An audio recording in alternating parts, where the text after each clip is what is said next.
In this video, I'll walk through 3 of the 7 data page templates available in the ASP Web Matrix application. For each template, I'll start off by showing you the output of the template, and then I'll walk through the HTML and then the C# code that's used to generate the reports. The first thing I'm going to do is click the new file icon on the toolbar. Then I'm going to select Data Pages, and I'm going to start with the simple data report. This is the easiest of the templates. I'm going to browse and save this in a new location.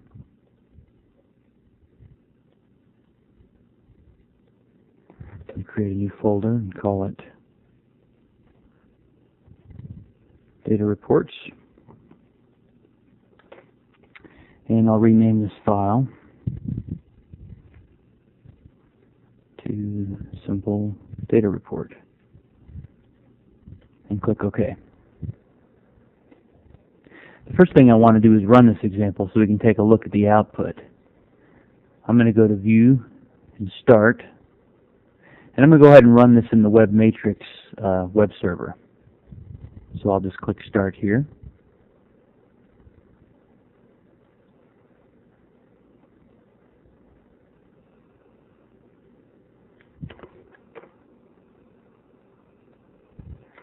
And I need to resize my browser.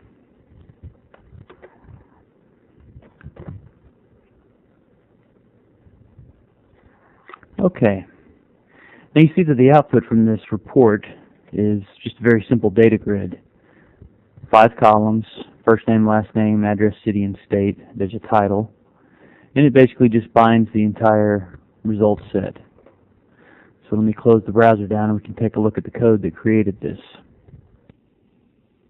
The first thing I want to do is look at the HTML portion of the code. So I'm going to click on the HTML tab. And I'm going to go ahead and move the toolbox out of the way so we can see a little bit more of the code. You'll notice there's nothing fancy about this. It's just a title, an ASP data grid. And if you look, there's nothing but formatting things being specified in the attributes. So let's go over to the code, because that's where the action really is in this example. Try to move that window out of the way a bit. You'll see the first thing that happens in the page load event is we create a connection string. So it's a string variable that just contains the connection string to a local instance of the pubs database. It's just using Windows authentication in this example. And the next thing is a string variable that contains the command text.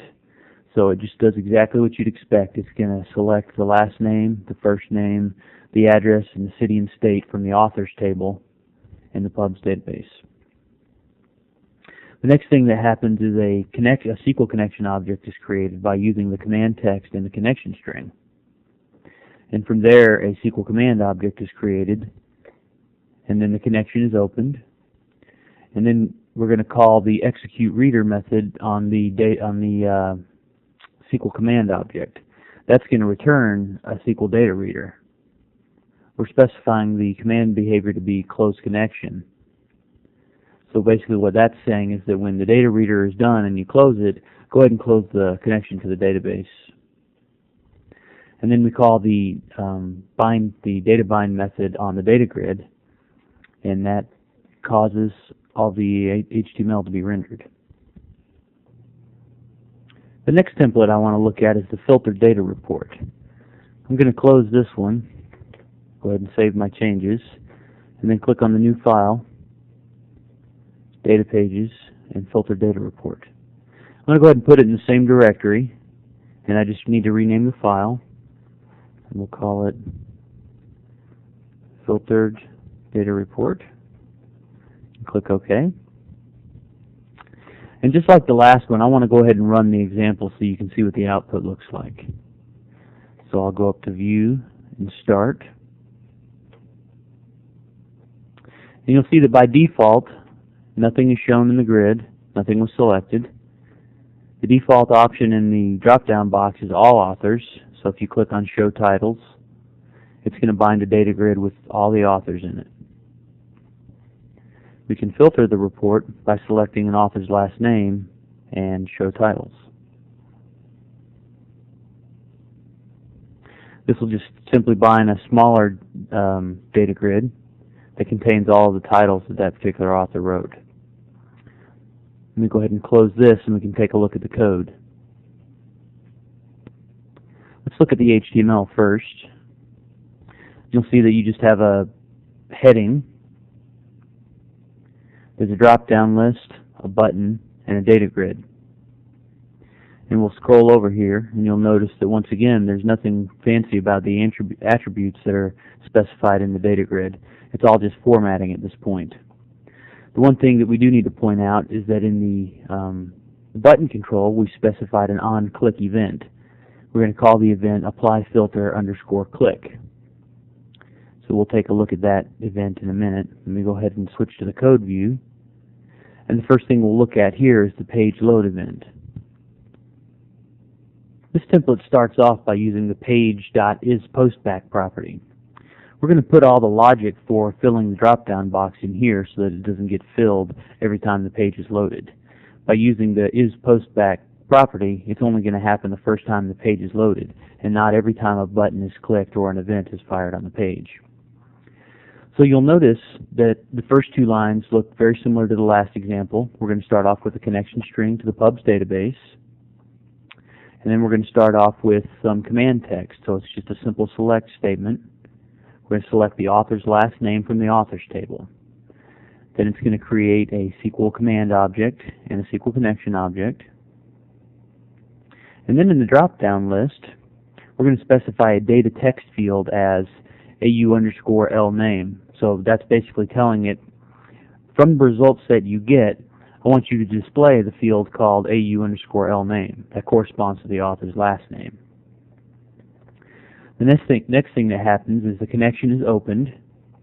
The data source for the drop-down list is specified as a data reader that gets returned by the executeReader method on the SQL command object. Once again, we're going to use the close connection command behavior so that when the data reader is closed, the connection to the database will be dropped. We're going to call the dataBind method on the drop-down list. And finally, we're going to insert one last row. We're going to put it in the position 0 as specified here, and we're just going to insert this text here, all authors, with some dashes. That way that'll be the first thing that shows up in the drop-down list. Now let's take a look at the applyFilter_click method. This is the event that fires when a user clicks the button. So you'll notice that once again the first thing we're going to do is create a connection string variable. We're going to pass in the text that's needed to connect to a local instance of the pubs database. And then we're going to create an empty string variable called command text. And we're not going to give it a value yet because we're going to give it a value based on whatever the user selects in the drop-down box. So the next thing that we do is create a string variable called filterValue, and we're going to pull that out of the drop-down list. Whatever item is selected, we're going to take the text from that item, and then we're going to use the replace method on the string class to replace all single quotes with with double quotes so that the SQL Server doesn't puke.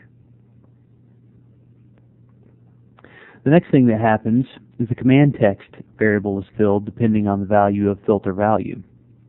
If the first item or all authors is selected, we're just going to do a simple select. We're going to select the title, price, and the year-to-date sales from a view called Title View. If any other value is selected, or rather specified in the drop-down list in this filterValue variable, we're going to specify the same title, price, and year-to-date sales from titles, but we're going to use a where clause and filter based on the value of that filter, which is going to correspond to an author's last name. From there, a SQL connection and a SQL command object are created. The connection object is opened. The data source is specified as being, of course, a data reader coming from the executeReader method on the SQL command object. And then dataBind is called. So that's going to bind really the same data grid with two different result sets depending on what the filter value is. So it's really a pretty easy way to create a filtered report. Let me go ahead and close this and we can move on to the next template. Save changes.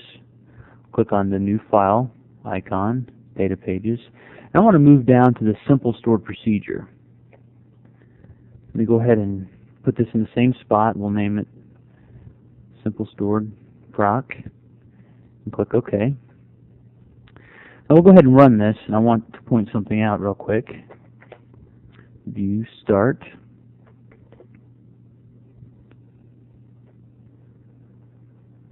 This should look very similar to the first example. It's just a title, a horizontal rule, and then a little data grid.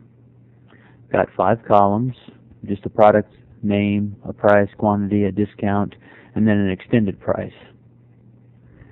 So it's just a simple data grid example again, but obviously based on the name of it, we're going to use a stored procedure instead of just embedded SQL.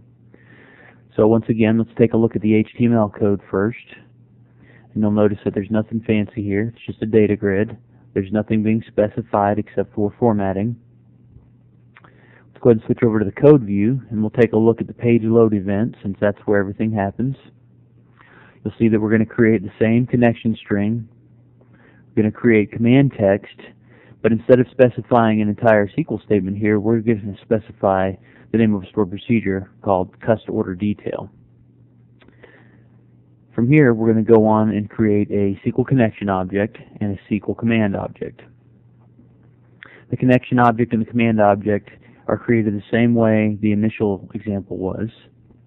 And then we're going to create one more object called SQL parameter.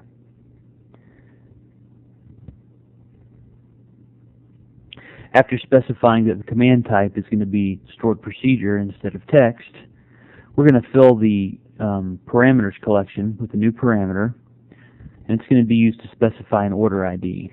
In this example, they've just hard-coded it into the page, but you could easily turn this into a filtered report, just like the last example, by creating a drop-down box and binding a list of order IDs.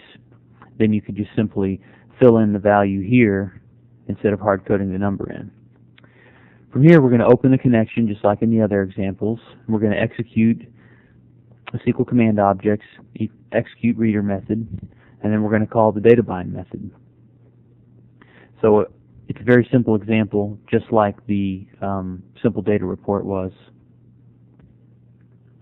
That's all there is to the first 3 data page templates I wanted to walk through in this video. And the next one, I'll finish off the series by walking through the remaining 4.